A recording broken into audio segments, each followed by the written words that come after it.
Alright, what's going on, guys? Hope you all are having a good day. So, in this video, we are going to be ranking every single ammo mod in Black Ops Cold War Zombies. Recently, I've been getting a lot of requests to do one of these over because I feel like the ammo mod system is one of the most, misunderstood ones in the entire game, and it's not entirely clear to people about which ones they should be running, which are the best for certain situations, and kinds of enemies that you can exploit their weaknesses, things like that. So today, we're going to be ranking every single ammo mod and basically giving you guys an understanding of how they all work and what you should use them for. Before we get started, as always, if you don't mind leaving a thumbs up, it is completely free and it takes 2 seconds of your time. Remember to subscribe also if you're new to the channel, as we are on the road to 500,000. I want to also mention that the rankings for these ammo mods in this video is based on the current balancing that we have in the game right now. This could change in the future. I'm not sure if they're going to be tweaking ammo mods even further, but as they stand in the game right now, we are going to be basing our rankings off their current balance patch. So with that being said, let's get into our first one. So coming in at our worst spot on this list is going to have to be Deadwire, and it pains me to say that because Deadwire literally within the last patch was made basically into the worst ammo mod,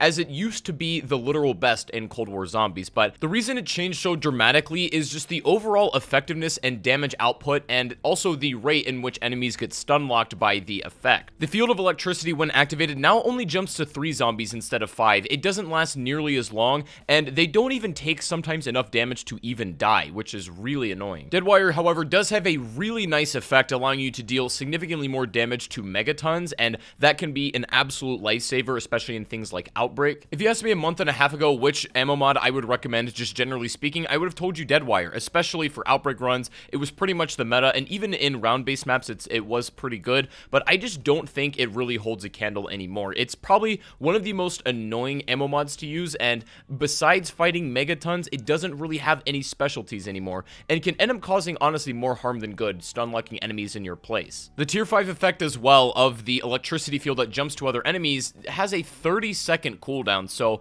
really not too impressive there. If it cooled down much faster, then I think Deadwire would be significantly more viable, but as it stands in the game, they have nerfed it into the ground. Within the latest patch, Treyarch also dropped the damage that Deadwire does by about 33% as well, and I believe that goes for megatons, so it definitely got the shaft a little bit. I can't say I recommend Deadwire for hardly any real reason, so moving on and coming in at our next spot, I think I'm going to give this one to Shatterblast. This was another one added post-launch of the game, and in the most recent update for Cold War has been slightly nerfed along with Deadwire, which is really concerning and disappointing because I didn't think it was overpowered in any way to begin with. Essentially what it does, every time you get an explosion, if any armor is damaged within that explosion, it is immediately destroyed. So it essentially makes crowd control with armored zombies, even with panzers, a lot easier. I would say the main problem with Shatterblast is it maybe doesn't deal enough damage, and it doesn't activate nearly as much as I would like it to. Also, similar to Deadwire, sometimes the explosions can knock down enemies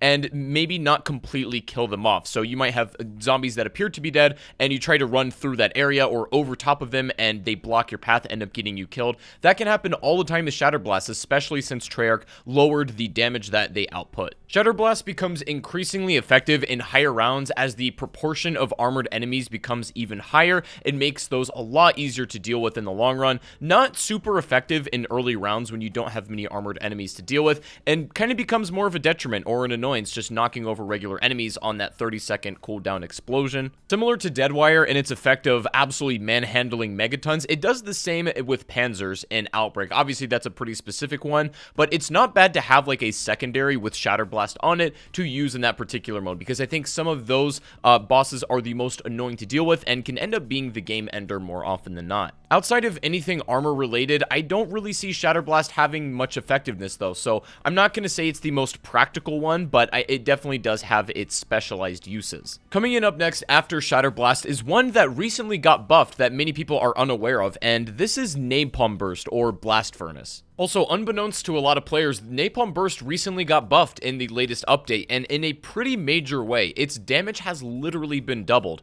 and I would say Napalm Burst is probably the best ammo mod you can use against regular zombies, and if you're just playing, you know, a typical game and just want to do a lot of damage, Napalm Burst is the one for you. Now, essentially, how it works technically, every activation allows you to deal significant damage to the enemy based on their maximum health, so it essentially scales the higher health the enemy has. has. If fully upgraded, it chunks away health from the enemy for a scale of about 10 seconds, and for that duration, if your enemy lasts longer than 10 seconds, of course the burn will go away, but it activates fairly frequently. And if it is fully upgraded, every 30 seconds or so, the burn effect will spread to other zombies as well. In a lot of ways, I've been using Napalm Burst recently, the buffed version, and it feels almost like quadruple pack-a-punching your gun. It's really weird to describe. It doesn't have any strange properties like, you know, knocking over the enemy, such as in the case of Shatterblast, or stun locking them like in Deadwire. It just helps you deal more damage, and not to mention, it is unbelievably effective against plague hounds. Obviously, they have pretty low health to begin with, but it allows you just to shred through them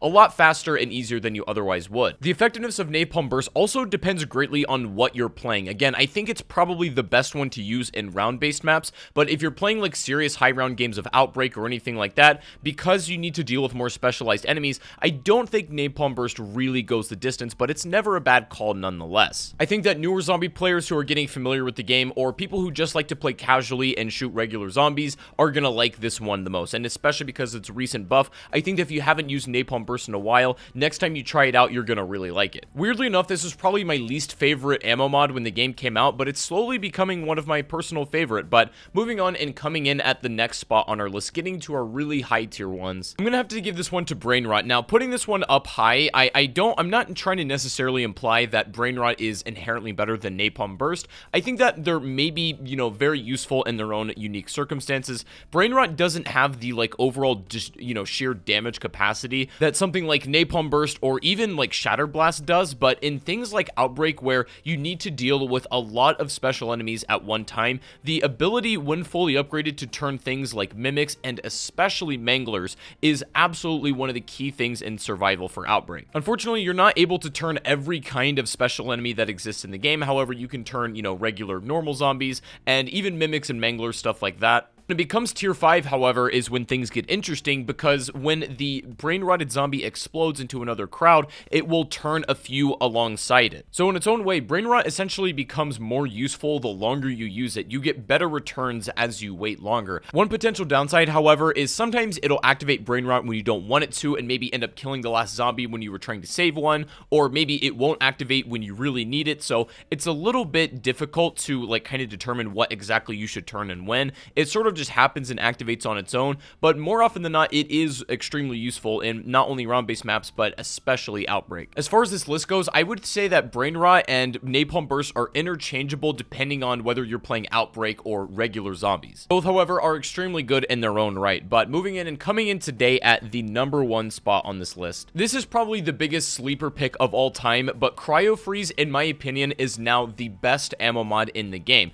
It definitely didn't used to be, especially when Cold War came out, but ever since all the recent balance patches, and especially its effectiveness now in Outbreak, it is by far a cut above the rest. The way it works is pretty straightforward as well. Every time you shoot an enemy, they become frozen. All frozen enemies also have their movement speed slowed down by 50% and take increased damage during that time as well, meaning you can deal out ridiculous amounts of DPS and completely slow down the onslaught of enemies coming towards you. This is very effective against super sprinters, I might add. I genuinely think it is the best one if you are playing for Outbreak high rounds and maybe trying to grind Ethereum crystals, or even in regular round-based maps. It's never a bad play. There's not a situation where it doesn't really work in. When using the Howler, which is pretty much agreed upon to be the best regular gun in Outbreak, it activates on every shotgun shot, so the cooldown is absolutely ludicrous on this in a good way. I think there is a good chance at some point Cryofreeze gets reworked or maybe nerfed in the future. I hope it doesn't, because I think it's in a pretty balanced state right now, but as of the current balancing patch, I believe that Cryofreeze